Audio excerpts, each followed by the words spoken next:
नमस्कार दोस्तों, मैं मानवेंद्र आपके बीच में एम ऑनलाइन क्लासेस में उपस्थित हूं और आज हम लेकर के आए हैं रेलवे के लिए जो आपके एग्जाम होने वाले हैं, ग्रुप डी हो या एनटीपीसी हो, और जो कि आपका यूपी पुलिस का भी एग्जाम आने वाला है उसमें भी यह काम आएंगे विशेष। लेकिन ये जो है क्वेश्चन जो है ये सभी रेलवे के आपके पीवाईक्यू है, सारे के सारे जो है रेलवे के पीवाईक्यूज हैं। ठीक है दोस्तों, और यही आपके लगभग लगभग रिपीटेड क्वेश्चन है और विज्ञान के क्वेश्चन हैं, सारे के सारे विज्ञान के हैं। ये जो है आपके सामने 1000 पीवाई की सीरीज है, ये आपको खत्म होने के बाद में और की जाएगी। इसको आप मैराथन के रूप में ले सकते हैं। ये आपका चाहे आरआरबी ग्रुप डी एग्जाम हो, चाहे एनटीपीसी हो, चाहे आरपीएफएसआई हो, चाहे ऑल वनडे एग्जाम हो, कोई भी वनडे एग्जाम हो, सब में काम आएगा ये। तो हम देखते हैं, ये हमारे क्लास के इसमें जो है 50 क्वेश्चन होंगे आपके। इसमें जो है दोस्तों साइंस के 50 क्वेश्चन होंगे इस सीरीज में। देखते हैं फर्स्ट क्वेश्चन की ओर बढ़ते हैं। फर्स्ट क्वेश्चन हमारा क्या कह रहा है, देखिए इसमें केमिस्ट्री से रिलेटेड ये क्वेश्चन है सारे। पदार्थ की अवस्थाएं, स्टेट्स ऑफ मैटर चैप्टर का नाम है, जिसमें कि आपके 50 क्वेश्चन रहेंगे। इसमें शुरू करते हैं। मध्यवर्ती तरल अवस्था से गुजरे बिना एक पदार्थ का ठोस अवस्था से गैस अवस्था में परिवर्तन। कुल मिला के ये सॉलिड टू गैस बोल रहा है। किस में होता है, किस प्रक्रिया में होता है? ऊर्ध्वपातन में होता है, बाष्पीकरण में होता है, संघनन में होता है, परिसमापन में होता है। दोस्तों ये जो मैराथन क्लास है आपकी, इसमें विदाउट एक्सप्लेनेशन क्वेश्चन कराए जाएंगे, जिससे कि कम समय में आपको ज्यादा से ज्यादा पीवाईक्यू में आपको रूबरू करवा सके। तो देखते हैं, इसमें क्वेश्चन दिया गया है, ऑप्शन दिए गए हैं। देखिए जैसे कि ऊर्ध्वपातन को कहीं कहीं आपको सब्लिमेशन लिखा दिख जाएगा, सब्लिमेशन भी लिखा दिख जाएगा। बाष्पीकरण का एवापोरेशन दिख जाएगा,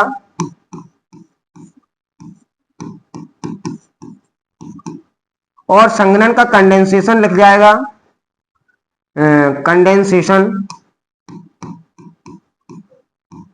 और परिसमापन का लिक्विडेशन।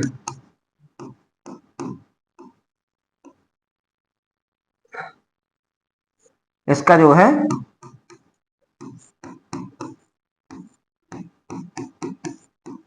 लिक्विडेशन।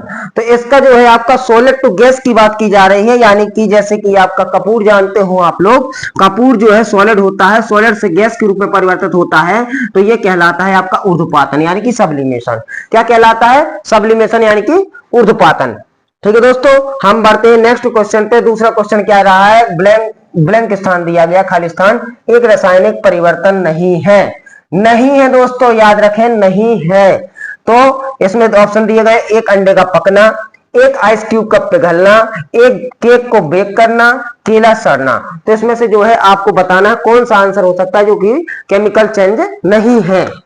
ठीक है, तो कौन सा नहीं है देख सकते हैं आप लोग। वैसे भी एलिमिनेशन मेथड का यदि यूज करेंगे आप लोग ऑप्शन में, तो देखिए यदि आपको पता हो केमिकल चेंजेस और फिजिकल चेंजेस, यानी कि रासायनिक परिवर्तन और भौतिक परिवर्तन। केमिकल चेंजेस जो होता है, केमिकल चेंजेस जो होता है उसमें जो है जो वो होता है कौन सा, अपरिवर्तनीय होता है, मतलब कि अपरिवर्तनीय, इरिवर्सिबल, यानी कि जो कि पुनः अपनी स्थिति में नहीं आता है। और भौतिक परिवर्तन जो होता है पुनः अपनी स्थिति में आ जाता है। तो इसमें ऑप्शन आप देखेंगे, यदि अंडा को पक चुका है, एक अंडा का पकाना, यदि अंडा का ऑमलेट बना दिया तो क्या उसको हम अंडा वापस ला सकते हैं? नहीं ला सकते हैं। यदि एक आइस क्यूब पिघल गया, यानी कि एक आइस क्यूब जो फ्रिज में रखा होता है उसको पिघल गया तो पानी के फॉर्म में आ गया, पानी से आप आइस बना सकते हैं, ये वापस जा रहा है। ठीक है दोस्तों, केक को बेक कर दिया, यानी कि केक को पका दिया है, तो क्या आपको उसको फॉर्मेट वापस ला सकते हैं? नहीं ला सकते हैं, ये भी नहीं हो सकता है। ये भी नहीं हो सकता। केला अगर सड़ गया तो केला क्या सही हो सकता? नहीं हो सकता। तो आप लोग एलिमिनेशन मेथड में देखेंगे तो ये वापस नहीं आ सकता, ये वापस नहीं आ सकता, ये नहीं आ सकता, लेकिन ये वापस आ सकता है। तो ये क्या है? फिजिकल चेंज है। तो ये एक रासायनिक परिवर्तन नहीं है, इसीलिए ये क्या है? फिजिकल चेंज है, फिजिकल चेंजेस है। ये भौतिक परिवर्तन है, ना कि रासायनिक परिवर्तन। अगले क्वेश्चन पे बढ़ते हैं। अब थोड़ा सा एक्सप्लेनेशन कम करते हैं। चलिए, हवा क्या है? हवा एक है शुद्ध मिश्रण है, केवल मिश्रणों का मिश्रण है, केवल तत्वों का मिश्रण है, दोनों तत्वों और यौगिकों का मिश्रण। जल्दी से जवाब दें, तीसरे क्वेश्चन का आंसर देना है। इसका जवाब आप लोगों को देते हैं, दोनों तत्वों और यौगिकों का यह क्या है? मिश्रण है। क्या है? हवा क्या है? दोनों तत्वों और यौगिकों का मिश्रण। अगला क्वेश्चन चौथा, तरल। तरल कागज क्या है? कागज को गीला नहीं होता है, कागज जो गीला नहीं होता है, कागज जो तरल पदार्थ में बदल जाता है। शीघ्र सूखने वाला कागज की रंग का तरल पदार्थ जिसे मुद्रित सामग्री को सही करने के लिए लगाया जाता है, या फिर कागज जो कभी सूखता नहीं है। जल्दी से बताएं, तरल कागज कौन सा कहलाता है? तो आप लोगों को बता दें, इसका आंसर होगा शीघ्र सूखने वाला कागज की रंग का तरल पदार्थ। जो कागज होता है, शीघ्र सूखने वाले कागज के रंग का तरल पदार्थ जिसे मुद्रित सामग्री को सही करने के लिए लगाया जाता है। नेक्स्ट क्वेश्चन, इसका तीसरा सही। इसके बाद, उस प्रक्रिया का क्या नाम है जिसमें गैस सीधे ही ठोस वस्तु में परिवर्तित हो जाती है? यानी कि गैस टू, यहां था अभी आपने सॉलिड टू गैस देखा था, अब गैस टू सॉलिड हो रहा है। गैस टू क्या हो रहा है? सॉलिड। ठीक है, जिससे गैस सीधे ही ठोस में परिवर्तित हो जाती है। Sublimation, deposition, condensation, evaporation. तो आप लोग जल्दी से बताना है, इसका आंसर होगा, पांचवें का आंसर जो है डिपोजिशन होता है। सब्लिमेशन में क्या होता है? गैस से वो सॉलिड टू गैस बन जाता है। कंडेंसेशन यानी कि क्या है? संघनन, liquid to sorry gas to liquid हो जाता है। और एवापोरेशन यानी कि लिक्विड टू गैस में, इसमें तो इसको आपको बता दें, डिपोजिशन जो है सॉलिड टू वो गैस टू सॉलिड आता है। ठीक है ना। इसके बाद आगे चलते हैं, अगला क्वेश्चन 6 नंबर का। निम्नलिखित में से कौन सा कथन गलत है? यहां पर सही कम गलत ज्यादा पूछा जा रहा है। ठोस पदार्थों का आकार अनिश्चित होता है, ठोस पदार्थों का आयतन निश्चित होता है, ठोस पदार्थ कठोर होते हैं, ठोस पदार्थ लगभग असंपीड़नीय होते हैं। देखिए, इसका जो है आंसर हो जाएगा, आप लोगों को बता दें, देखिए, ठोस पदार्थों का आयतन निश्चित होता है, ये बिल्कुल सही बात है। ठोस पदार्थ कठोर होते हैं, बिल्कुल ठोस कहा ही गया है, सबसे कम रिक्त स्थान होता है ठोसों में। ठोस पदार्थ लगभग असंपीड़नीय होते हैं, यानी कि फैलाव नहीं होता है, जो गैसों में फैलाव होता है ठोसों में नहीं होता है, असंपीड़नीय होते हैं। और ठोस पदार्थों का आकार अनिश्चित होता है, नहीं, यह निश्चित होता है, अनिश्चित नहीं होता है, इसीलिए यही इसका आंसर होगा, यही इसको सही माना जाएगा। यही इसका गलत आंसर है, इसका सही आंसर यही है। समझ रहे? गलत पूछ रहा है तो गलत के हिसाब से ये है, और सही आंसर आपको बताना, तो ए इज द राइट आंसर। अगला क्वेश्चन 7 नंबर, निम्नलिखित में से कौन सा कथन गलत है? पदार्थों के कण स्थिर अवस्था में होते हैं, पदार्थों के कण एक दूसरे को आकर्षित करते हैं, पदार्थों के कणों के बीच रिक्त स्थान होता है, पदार्थों के कण बहुत छोटे होते हैं। बताइए, 7वें नंबर के क्वेश्चन का आंसर बताना है, क्या होता है? तो देखिए, कौन सा होता है? पदार्थों के कण एक दूसरे को आकर्षित करते, बिल्कुल करते हैं। पदार्थ के कण बीच में रिक्त स्थान होता है। पदार्थ के कण बहुत छोटे होते हैं, लेकिन पदार्थों के कण स्थिर अवस्था में होते, ऐसा नहीं कहा जा सकता। कोई स्थिर नहीं होते, अस्थिर भी होते हैं, तो इसलिए इसका आंसर क्या हो जाएगा? ए इज द राइट आंसर दोस्तों। ठीक है ना। अगला क्वेश्चन 8वां, निम्नलिखित में से किस वैज्ञानिक ने पदार्थों की 5वीं अवस्था के लिए कुछ गणना की थी? बताइए, 5वीं अवस्था किसने बताई थी? दोस्तों 8वें नंबर का आंसर बताना। 5वीं अवस्था के बारे में बताया गया था, किसके द्वारा? सत्येंद्र नाथ बोस जी के द्वारा, एस एन बोस के द्वारा। किसके द्वारा? एस एन बोस, कहीं कहीं लिखा दिख सकता है आपको, एस एन बोस। ठीक है, किसके द्वारा? एस एन बोस जी के द्वारा। अगला क्वेश्चन, किसी तरल की समान मात्रा के लिए निम्नलिखित में से किस प्रक्रिया की गति सबसे धीमी होगी? और आप लोग एक चीज देख रहे होंगे, सारे के सारे पीवाईक्यू हैं, विथ डेट, विथ शिफ्ट और विथ एग्जाम नेम के साथ में आपको बताया गया है। तो इसलिए कृपया करके एक अनुरोध है, क्लास को लाइक जरूर करें, शेयर करें ज्यादा से ज्यादा दोस्तों को, और यदि चैनल को अभी तक आपने सब्सक्राइब नहीं किया तो सब्सक्राइब करें, क्योंकि ऐसे ही क्वेश्चंस की मैराथन आपको लगातार मिलती रहेंगी। और हमारी जो फैकल्टी और जो टीम है एम ऑनलाइन क्लासेस की, सभी प्रकार की क्लासेस अलग अलग एग्जाम को रिलेट करके क्लासेस दे रही है, और भी आगे लोग टीम में मेंबर जुड़ते जाएंगे। चलिए, तो किसी तरल की समान मात्रा के निम्नलिखित में से किस प्रक्रिया को गति समान धीमी होगी, सबसे धीमी होगी, सॉरी। किसी तरल की समान मात्रा के लिए निम्नलिखित में से किस प्रक्रिया की गति सबसे धीमी होती होगी? क्वथन की, संघनन की, बाष्पीकरण की, हिमांक की। आप लोगों को बताना है किसकी सबसे धीमी होगी। तो आपको बता दें एवापोरेशन, बाष्पीकरण की सबसे धीमी गति होगी, क्योंकि आप लोग को यदि जैसा समान मात्रा के लिए, मतलब कि जैसे आप कपड़ा सुखाने के लिए टांग दे दी, हवा तेज चलेगी तो जल्दी सूख जाएगा, धूप निकली होगी तो जल्दी, नहीं तो धीरे धीरे सूखता है। इसी प्रकार से ये सब बताया गया है। तो किसकी प्रक्रिया सबसे धीमी होगी? उस बाष्पीकरण की। अगला क्वेश्चन, निम्नलिखित में से विषम की पहचान करें। वायु, मिश्र धातु, दूध और जल। तो आप लोगों को पता है ये सारे के सारे इसमें अलग अलग, इसमें क्या है, मिक्स है। किसी में यौगिक, किसी में मिश्रण, किसी में धातु है, ये दूध भी किसी न किसी चीज, दूध और पानी, ठीक है ना। लेकिन जल जो है केवल केवल क्या है, इसमें कुछ भी नहीं होता है, जल एक वो है, इसलिए विषम यानी कि ऑड है। इन सारे ऑप्शनों में क्या है, जल ऑड है। अगला क्वेश्चन, यही इसका सही आंसर है, और D is the right answer. अगले क्वेश्चन पे जाते हैं। निम्नलिखित में से कौन सी धातु ठंडे या गर्म पानी के लिए प्रतिक्रिया नहीं करते हैं? आप लोग बताएं, जब तक देख लूं क्लियर आ रही है स्क्रीन या नहीं। चलिए सही है। निम्नलिखित में से कौन सी धातु ठंडे या गर्म पानी के लिए प्रतिक्रिया नहीं करती है? सोडियम, पोटेशियम, कैल्शियम और एल्यूमिनियम।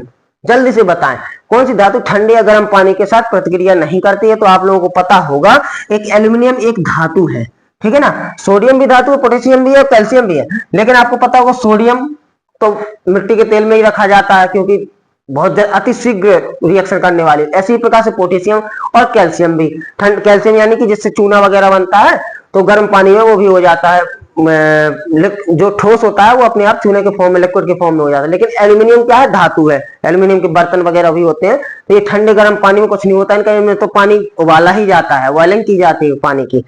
इसी प्रकार से अगले क्वेश्चन में बढ़ते हैं। निम्नलिखित में से, इसका आंसर मैंने आपको बता दिया, D is the right answer, ठीक है। अगला क्वेश्चन, निम्नलिखित में से कौन सा ऊर्ध्वपातन कर सकता है? Ammonium sulphate, ammonium sulphide, ammonium chlorate, ammonium chloride. आप लोग बताना है 12 नंबर का आंसर, फटाफट बताएं। 12 नंबर का, निम्नलिखित में से कौन सा ऊर्ध्वपातन कर सकता है? तो ammonium chloride is the right answer, D is the right answer दोस्तों, ठीक है ना। अगला क्वेश्चन, 12 डिग्री की जल की भौतिक अवस्था क्या होगी, क्या होती है? गैस, ठोस, द्रव या आयनिक। आप लोगों को बताना 12 डिग्री जल की भौतिक अवस्था क्या होती है? 12 डिग्री सेल्सियस, 12 डिग्री सेल्सियस पे, सॉरी दोस्तों। तो 12 डिग्री सेल्सियस पे कैसी होगी? कुछ नहीं, नॉर्मल ही होगी, द्रव ही रहेगी, ना तो वो जमेगी और ना ही उड़ेगी। तो 12 डिग्री पे क्या होगा, द्रव रहेगा, ठीक है ना। इसके बाद, निम्नलिखित में से कौन सी विधि जल को पंकिल जल से अलग करेगी? पंकिल जल का मतलब होता है कीचड़ युक्त पानी। कैसा होता है पंकिल जल? क्या कहलाता है? पंकिल जल जो है कीचड़ युक्त पानी या मिट्टी जिसमें रहती है, कीचड़ या मिट्टी, ठीक है ना, मिट्टी या कीचड़, ठीक है ना। मिट्टी जो मतलब कि पानी उसमें कीचड़ रहता है, मिट्टी भी रहती है या कीचड़, वही बात है, एक सेम टू सेम है। युक्त पानी, इसको पंकिल जल कहा जाता है। तो किस प्रकार से इसको जल को अलग करेंगे? तो इसको जो है निस्यंदन विधि के द्वारा अलग करेंगे। निस्यंदन विधि जो है इसके द्वारा अलग करेंगे, और पृथक्करण की फेनेल के द्वारा या आसवन के द्वारा या क्रिस्टलीकरण, इस सब के द्वारा नहीं। निस्यंदन, निस्यंदन और निस्पंदन, बिल्कुल ध्यान रखना, दो नाम एक से होते हैं, विधि वही है अलग करने की, बस थोड़ा सा अंतर होता है इसमें विधि में, ठीक है ना। तो इसको आपको डिस्क्रिप्शन के साथ किसी दिन पढ़ाया जाएगा। अगला क्वेश्चन 15 नंबर का, निम्नलिखित में से किसमें परिवर्तन करके किसी पदार्थ को एक अवस्था रूप से दूसरे में परिवर्तित किया जा सकता है? किसी निम्नलिखित में से किसमें परिवर्तन करके, किसमें परिवर्तन करें कि किसी पदार्थ को एक अवस्था से दूसरे में परिवर्तित किया जाता है? आयतन में परिवर्तन करने पर, घनत्व में परिवर्तन करने पर, आकार में या तापमान में। तो आपको पता होगा यदि हम तापमान में परिवर्तन करेंगे तो जो है उसकी अवस्था में परिवर्तन हो सकता है। जैसे कि आप आइस क्यूब की बात कर रहे थे, ये आइस क्यूब है, आइस क्यूब है, जमी हुई है, ठीक है ना। और इसके तापमान, इसका जो है तापमान बदलने पर क्या हो जाएगा, ये लिक्विड फॉर्म में आ जाएगा। कैसे आ जाएगा? लिक्विड फॉर्म में, बर्तन में आ जाएगा। किस फॉर्म में? लिक्विड फॉर्म में, द्रव अवस्था में, ये द्रव में आ जाएगा, ठोस से द्रव में। तो इसकी अवस्था क्या हो गई, परिवर्तित हो गई ना। इसी प्रकार से अगला क्वेश्चन, रिक्त स्थान में सबसे उपयुक्त विकल्प भरें। कलीचून, कलीचून बनाने के लिए पानी के साथ प्रतिक्रिया करता है। कलीचून की काला चूना क्या है इसका, कलीचूना, कलीचूना, वही तो हम कहें कलीचून। कलीचूना बनाने के लिए पानी के साथ प्रतिक्रिया करता है। चूना पत्थर, सिलेक्ट चूना, चूने की क्लोराइड या चाक पाउडर, बताएं। 16 नंबर का आंसर बताना है आप लोगों को, जल्दी से बताएं। इसका आंसर होगा सिलेक्ट चूना। वह कली चूना बनाने के लिए पानी के साथ प्रतिक्रिया करता है, सिलेक्ट चूना। ठीक है दोस्तों, अगला क्वेश्चन, निम्नलिखित में से कौन सी एक रासायनिक अभिक्रिया है। फिर एलिमिनेशन मेथड करेंगे आप लोग। बर्फ का पिघलना, मक्खन का खट्टा होना, आयोडीन क्रिस्टलों का ऊर्ध्वपातन, गीले कपड़ों का सूखना। देखिए गीले कपड़े सूख चुके हैं, दोबारा गीले हो सकते हैं। आयोडीन क्रिस्टलों का ऊर्ध्वपातन हो गया, यानी कि गैस में चले गए, वापस से क्रिस्टल बन सकते हैं। मक्खन का खट्टा होना, मक्खन खट्टा हो गया तो वापस से मीठा नहीं हो, कम खट्टा नहीं हो पाएगा। ठीक है ना। बर्फ का पिघलना, बर्फ यदि पिघल रही है तो फिर से जमाई जा सकती है, यानी कि B is the right answer. यही है आपका, यही है रासायनिक परिवर्तन। ये सारे के सारे 1, 2 और 3 ये सब क्या है, भौतिक परिवर्तन, भौतिक परिवर्तन है ये दोस्तों। ठीक है ना, ये क्या है, भौतिक परिवर्तन, और ये है रासायनिक परिवर्तन, यानी कि ये केमिकल चेंजेस और ये तीनों जो है फिजिकल चेंजेस है। नेक्स्ट क्वेश्चन, असंतुलित रासायनिक समीकरण, असंतुलित रासायनिक समीकरण को क्या कहा जाता है। प्राकृतिक रासायनिक समीकरण, रफ रासायनिक समीकरण, कंकाल रासायनिक समीकरण, जटिल रासायनिक समीकरण। आप लोग बताएं क्या कहा जाएगा। प्राकृतिक रासायनिक समीकरण, एक रफ रासायनिक समीकरण, कंकाल रासायनिक समीकरण या जटिल रासायनिक समीकरण। तो इसका जो है आंसर हो जाएगा कंकाल रासायनिक समीकरण। सी इज द राइट आंसर। असंतुलित रासायनिक समीकरण को क्या कहा जाता है, कंकाल रासायनिक समीकरण कहा जाता है। अगला क्वेश्चन, निम्नलिखित में से कौन ठोस, द्रव और गैस तीनों अवस्था में पाया जाता है। धातु, अक्रिय धातु और अक्रिय गैस, अपधातु, अधातु। क्या पाया जाएगा तीनों अवस्था में, जल्दी से बताएं। 19 नंबर का आंसर आप लोगों को बता दें, इसका आंसर होगा D. D is the right answer. ये जो है आपका तीनों अवस्थाएं में पाया जाएगा, ठोस में भी, द्रव में भी और गैस में भी। अगला क्वेश्चन बताइए इसका आंसर।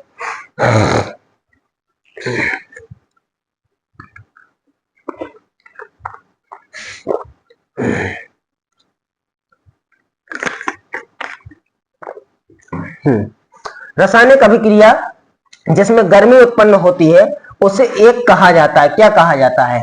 दहन अभिक्रिया, ऊष्मा शोषी अभिक्रिया, ऊष्मा क्षेपी अभिक्रिया, विस्थापन अभिक्रिया। रासायनिक अभिक्रिया जिसमें गर्मी उत्पन्न होती है, यानी कि ऊष्मा क्षेपी अभिक्रिया इसको कहा जाता है। जिसमें ऊष्मा अवशोषित होती है वो ऊष्मा शोषी अभिक्रिया कहलाती है। ठीक है ना, तो 20 का सी इज द राइट आंसर। अगला क्वेश्चन, विसरण के बारे में निम्नलिखित में से क्या सही नहीं है। विसरण केवल तभी संभव है जब पदार्थ के कण लगातार गतिमान अवस्था में हो। गैसों के विसरण की दर ठोस एवं द्रव की तुलना में अधिक होती है। गैसों के विसरण की दर उनके आयतन पर निर्भर करती है। विसरण में कण उच्च सांद्रता से निम्न सांद्रता की ओर गति करते हैं। बताएं 21 नंबर का आंसर आप लोगों को बताना है। देखिए इसका आंसर हो जाएगा सी। गैसों के विसरण की दर उनके आयतन पर निर्भर करती है। सी इज द राइट आंसर। क्या है, विसरण की निम्नलिखित में से क्या सही नहीं है, तो यही सही नहीं है कि गैसों का विसरण की दर उनके आयतन पर निर्भर करती है, ये इसका सही नहीं, बाकी सही है। विसरण केवल तभी संभव है जब पदार्थ के कण लगातार गतिमान अवस्था में हो। गैसों के विसरण की दर ठोस एवं द्रव के तुलना में अधिक होती है और विसरण में कण उच्च सांद्रता से निम्न सांद्रता की ओर गति करते हैं। 21 नंबर का सी इज द राइट आंसर। अगला क्वेश्चन, अणु शब्द। अणु शब्द किसने प्रतिपादित किया, ये सब लोग जानते होंगे आप लोग। इसका सही जवाब आप लोगों को बताना है। 22 नंबर का B is the right answer, Democritus. अणु शब्द किसके द्वारा प्रतिपादित किया गया था, तो डेमोक्रिटस के द्वारा सबसे पहले प्रतिपादित किया गया था। जब तत्वों को परमाणु भारों के बढ़ते क्रम में व्यवस्थित किया जाता है तो पहले तत्व का गुणधर्म 8वें तत्व के गुणधर्मों के समान होता है। संगीत की नोट्स की तरह इस नियम को जाना जाता है। संगीत के नोट्स की तरह इस नियम को किस किस क्या जाना जाता है? आधुनिक आवर्त तालिका के रूप में, मेंडलीव के नियम के रूप में, और डेविनियर के त्रिक के नियम के रूप में, या न्यूलैंड के अष्टक नियम के रूप में। आप लोगों को आंसर बताना है। 23 नंबर का जो आंसर है न्यूलैंड के अष्टक नियम के रूप में जाना जाता है। इसे संगीत के नियम का जो कहा जाता है, संगीत के नोट्स की तरह इस नियम को क्या कहा जाता है? न्यूलैंड के अष्टक नियम के रूप में। 24 नंबर का क्वेश्चन, अभी हम 50% क्वेश्चन पर पहुंचने वाले हैं। चलिए, समीकरण 2Cu प्लस O2 2CO का एक उदाहरण है। किसका उदाहरण है? दोहरी विस्थापन अभिक्रिया, अपघटन अभिक्रिया, संयोजन अभिक्रिया या विस्थापन अभिक्रिया। तो आपको शायद साफ दिख रहा है कि एक ये चीज दी गई है 2Cu कॉपर और 2CuO2 प्लस 2CuO2, ठीक है ना, 2CO। तो ये दिख रहा होगा कि संयोजन हो रहा है आपस में। क्या हो रहा है? संयोजन हो रहा है इसका, ठीक है, यही इसका सही आंसर है। संयोजन हो रहा है इसका, यही सही आंसर है। सी इज द राइट आंसर। 24 का क्या है? सी जो है आपका सही आंसर है। 25 नंबर, ये 50 होने वाली हमारी। कौन सा एक ऊर्ध्वपातक पदार्थ नहीं है? सोडियम सल्फेट, अमोनियम क्लोराइड या कपूर या नेफ्थलीन। कपूर भी आपका जो है ऊर्ध्वपात हो जाता है, नेफ्थलीन भी हो जाती है, और इसके बाद में 25 का कौन सा है? और अमोनियम क्लोराइड भी हो जाए, लेकिन सोडियम सल्फेट आपका नहीं होगा, ठीक है ना। तो सोडियम सल्फेट जो है सब्लिमेट यानी कि ऊर्ध्वपातित नहीं होगा, यही इसका सही आंसर है। 26 नंबर का क्वेश्चन, एवोगैड्रो संख्या द्वारा निरूपित की जाती है। किस प्रकार से निरूपित की जाती है?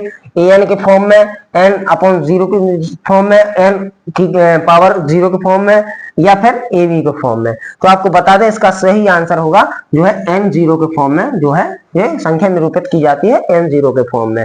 क्या है? 26 का B is the right answer. अगला क्वेश्चन, ऊर्ध्वपातन क्या है? आपको बता चुके हैं सब्लिमेशन। सब्लिमेशन जो है क्या है? सब्लिमेशन क्या बोलते हैं सब्लिमेशन को?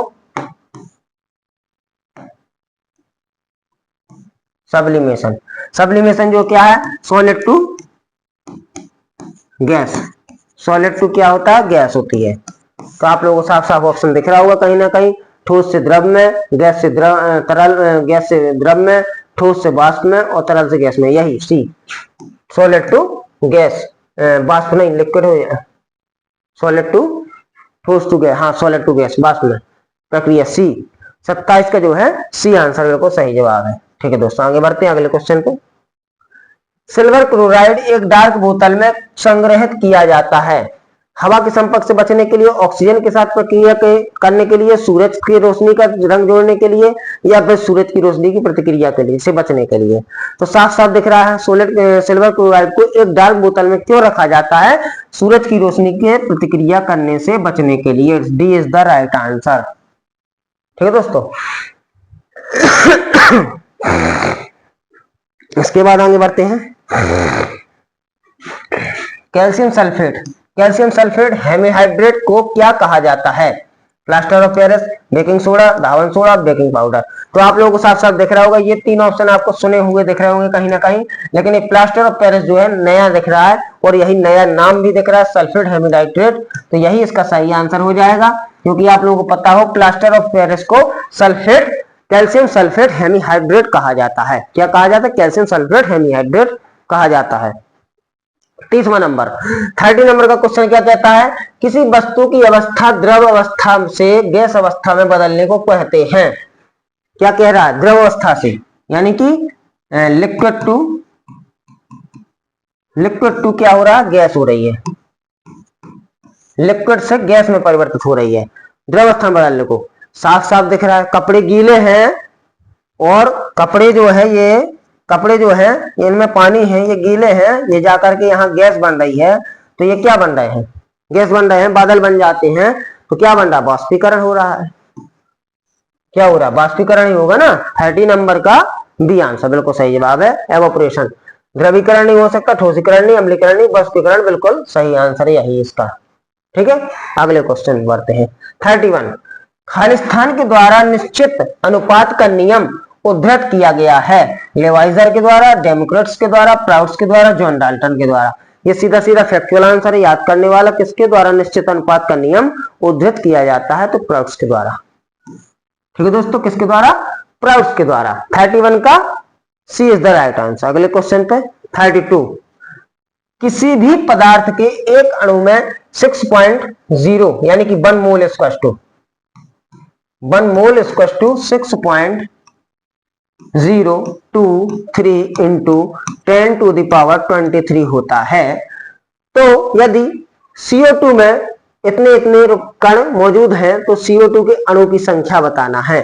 साफ साफ आपको बताना है कि अणु की क्या संख्या होगी, कि इसमें क्या इंटू किया जाए कि ये वैल्यू आ जाए। तो आप लोगों को दिख रहा होगा 6.023 into 10 to the power 23 upon 0.011 sorry नहीं, इक्वल करेंगे, इसको बराबर कर देंगे तो आ जाएगा इसका 3.0115 इंटू 10 टू द पावर 23। बात वही है 6.023 इंटू 10 टू द पावर 23। तो 10 टू द पावर 23 कैंसिल हो गया। इसके बाद अब ये वैल्यू जो है इसके फॉर्म में आ रही है, तो इसमें क्या इंटू करें? आप लोगों को दिख रहा होगा सीधा सीधा क्या हो रहा है इसमें, 23 पंचे 115, ठीक है ना, और 6 पांचे 30, यानी कि हमें साफ साफ दिख रहा होगा इसमें 5 किस में आ रहा, 25 में आ रहा है, इसमें आ रहा है। यदि हम डी वाला आंसर लेंगे तो 0.5 इंटू 6.023 यदि करेंगे तो 5 का इंटू करेंगे, 5 थी 15, 1 कैरी आई और 5 दूनी 10 से 11 आ गया, 1 इधर आ गई, 5 6 का 30 आ गया, ठीक है ना, सॉरी 3 1 4 अंक के बाद दशमलव, ठीक है कोई बात नहीं, 0 1 यहाँ पर 4 अंक के बाद दशमलव, यानी कि 3.0115 वही आ गया है। तो इसका आंसर क्या आ रहा है? 0.05 जो है कार्बन के अणु की संख्या कितनी है? कार्बन के अणु की संख्या है 0.5। ठीक है, अभी तक वैज्ञानिकों द्वारा पदार्थ की कितनी अवस्थाएं बताई गई है? 2 3 5 और 4। बताएं जल्दी से कितनी अवस्थाएं बताई गई? तो आपको पता है 5 अवस्थाएं हैं। ठीक है, 5 अवस्थाएं बताई गई हैं। किसी वैज्ञानिक द्वारा कितनी अवस्थाएं तय की गई हैं? तो 5 अवस्थाएं तय की गई हैं। ठीक है, अगला क्वेश्चन, हाइड्रोजन में होते हैं कितने, क्या होते हैं? 3 गैस और 3 ठोस के अणु होते हैं, 2 गैस 2 3 ठोस के होते हैं, या 2 गैस 1 तरल 2 ठोस होता है, 2 गैस 2 तरल और 1 ठोस होता है। बताइए हाइड्रोजन में होता है क्या, कितने होते हैं? तो आपको बता दें हाइड्रोजन में जो है 2 गैस और 1 तरल और 2 ठोस यही होते हैं, इसके अणु इतने होते हैं। कितने होते हैं? 2 गैस के और 1 तरल के और 2 ठोस के। अगला क्वेश्चन 35 नंबर का क्वेश्चन है। अभी 15 क्वेश्चन और भी बचे हैं, 50 क्वेश्चन आपके पूरे कराए जाएंगे चाहे जितना समय हो जाए। दी गई अभिक्रिया में से कौन सी संयोजन अभिक्रियाओं के लिए विपरीत होता है? संयोजन यानी कि मान के ये 2 x दिया गया प्लस दिया गया तो x प्लस वाई हो गया। अब चलिए ऐसा नहीं, कैसे बता दें, 1 प्लस 1 बराबर कितना बन गया? 2 बन गया। ये संयोजित होता है यानी कि ऐड हो रहा है उसमें। ठीक है, अब इसमें क्या कह रहा है? इसका विपरीत, विपरीत यानी 1 माइनस 1 बराबर 0। तो ये क्या हो रहा है? घट रहा है। घट रहा है यानी कि घट, अब घटन, यही आंसर है आपका। ठीक है, अब घटन हो रहा है 1 माइनस 1, यानी कि संयोजन का विपरीत क्या होगा? अब घटन। 35 नंबर का आंसर जो है आपका ए इज द राइट आंसर। प्राकृतिक गैस का जलना निम्नलिखित में से कौन सी अभिक्रिया है? स्थापन अभिक्रिया, अपघटन अभिक्रिया, ऊष्मा शोषी अभिक्रिया, ऊष्मा क्षेपी अभिक्रिया। बता, प्राकृतिक गैस का जलना निम्नलिखित में से कौन सी अभिक्रिया है? बताएं जल्दी से जवाब दें। प्राकृतिक गैस का जलना निम्नलिखित में से कौन सी अभिक्रिया? जलना यानी कि ऊष्मा कौन सी, क्षेपी के शोषी? जल्दी से बताएं। 36 का ऊष्मा क्षेपी, जलना यानी दहन, दहन यानी कि ऊष्मा का निकलना, निकलना यानी कि ऊष्मा से क्षेपी, और आदि बुझना वगैरह ऊष्मा शोषी हो जाएगा। ठीक है, निम्नलिखित में से किसके अणुओं के बीच आकर्षण बल अधिकतम होता है? ठोस में, गैस में, प्लाज्मा में, द्रव में? आपको बता है कि सबसे ज्यादा किसमें होता है? ठोस में। कुछ इस प्रकार से अणु रहते हैं उसमें, ऐसे ऐसे ऐसे ऐसे ऐसे कई सारे अणु एक साथ रहते हैं, यानी कि जैसे देखिए ऐसे होते हैं, ऐसे जुड़े हुए रहते हैं बिल्कुल। और गैस में कैसे रहते हैं? एक इधर हो गया, एक इधर, एक इधर, एक इधर। और द्रव में कैसे रहते हैं? एक इधर, एक इधर, एक इधर, एक इधर, एक इधर, एक इधर, थोड़ा पास में रहते हैं, गैस में ज्यादा दूर रहते हैं। इसी प्रकार से इसका क्या आंसर हो जाएगा, सबसे अधिकतम किसमें होते हैं, ठोस में होते हैं आकर्षण बल। अगला क्वेश्चन, उस अभिक्रिया को क्या कहते हैं जिसमें दो यौगिक आयनों का आदान प्रदान नए यौगिक बनाते हैं? द्विविस्थापन अभिक्रिया, समवायवीकरण अभिक्रिया, संयोजन अभिक्रिया, अपघटन अभिक्रिया। बताएं, 38 नंबर का आंसर आप लोगों को बताना है। सॉरी, इसका हो जाएगा द्विविस्थापन अभिक्रिया, यही इसका सही आंसर। द्विविस्थापन अभिक्रिया जो है दो यौगिक आयनों का आदान प्रदान नए यौगिक बनाते हैं द्विविस्थापन अभिक्रिया से। अगला क्वेश्चन, सौर कुकर, सौर कुकर जो होता है उसके अंदर का रंग कैसा होता है? भूरा होता है, नीला होता है, काला होता है, सफेद होता है? तो आप लोग को बता दें काला होता है। सौर कुकर के अंदर का रंग कैसा होता है? काला होता है। 39 का सी इज द राइट आंसर। 40, जब आप अपनी हथेली पर एसीटोन डालते हैं और आपकी हथेलियों में ठंडक महसूस होती है, दी गई अभिक्रियाओं में ऐसा किस एक के कारण होता है? बाष्पन के द्वारा, संघनन के द्वारा, संलयन के द्वारा, ऊर्ध्वपातन के द्वारा।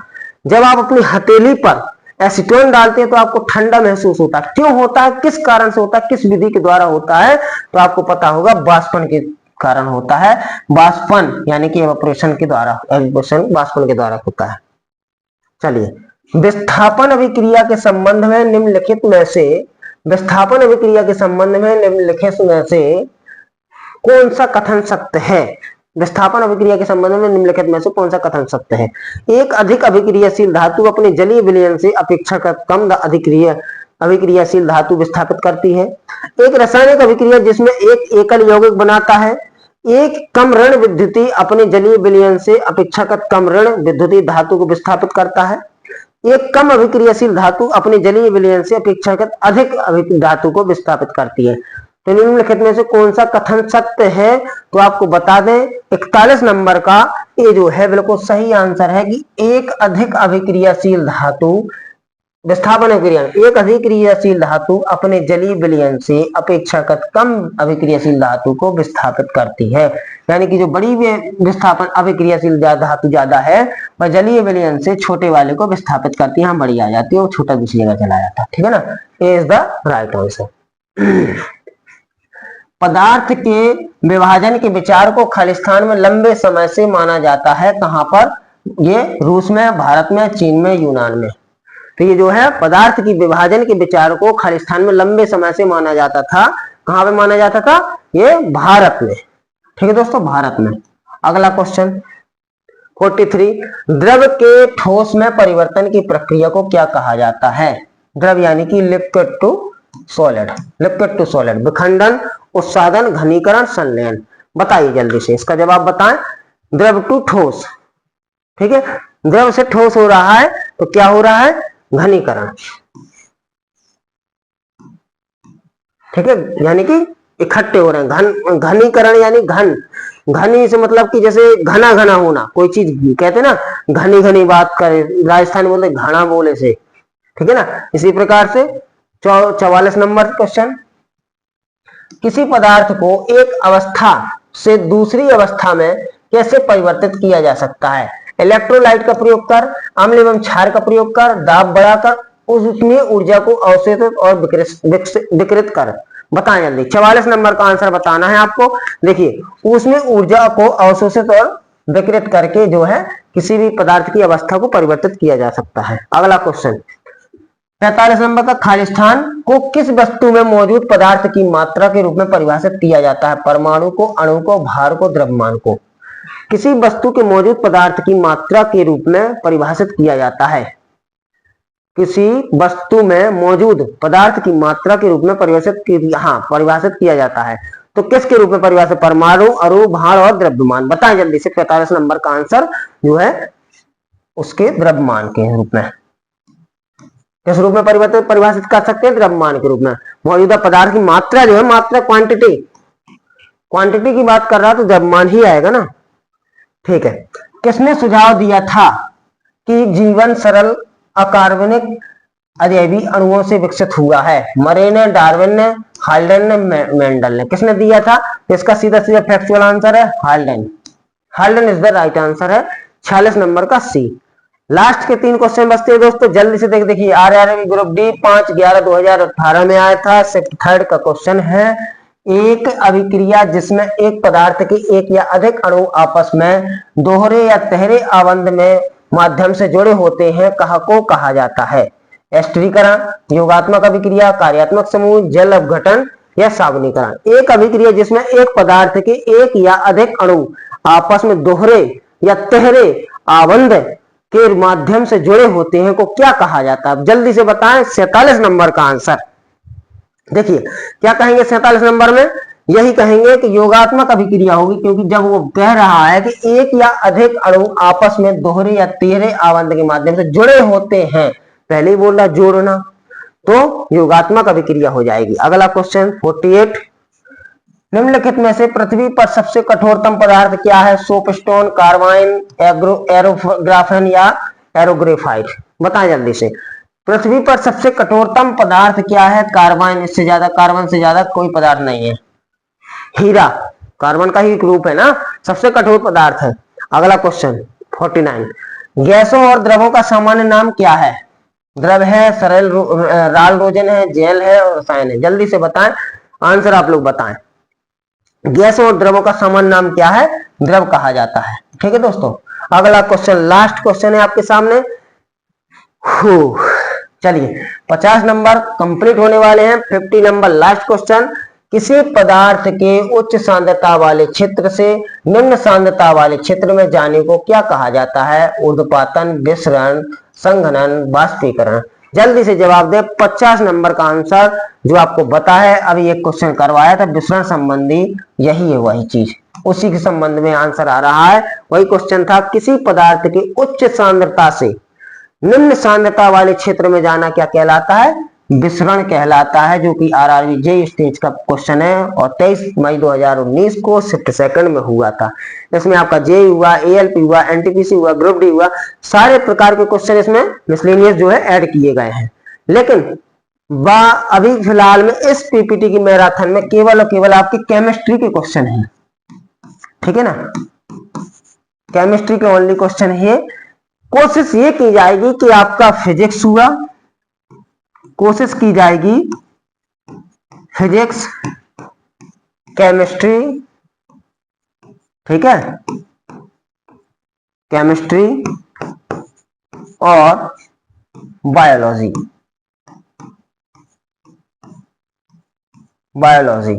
ये तीनों के तीनों आपके एक ही मैराथन में इसके क्वेश्चन मिसलेनियस रहे, जिससे कि आप लोगों को ज्यादा प्रॉफिट होगा। लेकिन इससे भी प्रॉफिट हो रहा है क्योंकि आपको पर्सनल केमिस्ट्री के अलग क्वेश्चन पता चल रहे हैं और उसके बाद धीरे धीरे मॉडरेट किया जाएगा मैराथन को, क्वेश्चन कठिन किए जाएंगे। चलिए तो आज के लिए इतना ही काफी है दोस्तों।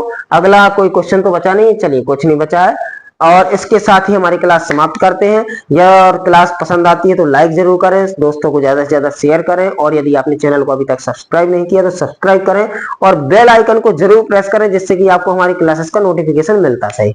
ठीक है दोस्तों, धन्यवाद, थैंक यू दोस्तों।